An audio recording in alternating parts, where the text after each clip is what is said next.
Fishing হলো যখন প্রতারকরা অন্য কারো ভান করে আপনাকে ভুল পথে নিয়ে যায়।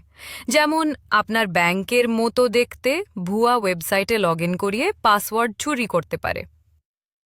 ফিশিং ইমেল সবচেয়ে বেশি দেখা যায়, তবে শুধু ইমেলেই নয়, ফোন, এসএমএস, এমনকি সোশ্যাল মিডিয়ার মাধ্যমে এটা ছড়ায়। প্রতারকরা ভুয়া বিজ্ঞাপন দিতে পারে, ডেটিং সাইটে অ্যাকাউন্ট খুলতে পারে, এমনকি সেলিব্রিটির নাম ব্যবহার করে ফাঁদ পেতে বসে।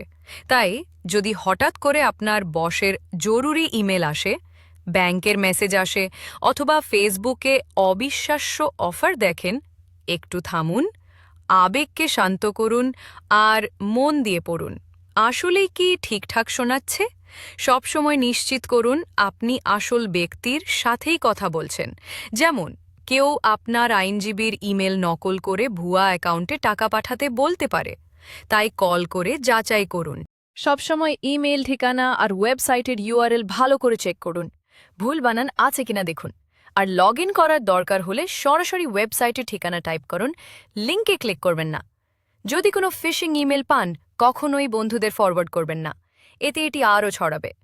বরং শুধু সাবজেক্ট লাইন আপনার আইটি টিমকে দিন, তারা বিষয়টি খুঁজে বের করবে। ততক্ষণে ইমেলটিকে একা ছেড়ে দিন, যতক্ষণ না আইটি টিম বলে কি করতে হবে। আপনার আইটি টিমের আলাদা নিয়ম থাকলে সেটাই অনুসরণ করুন।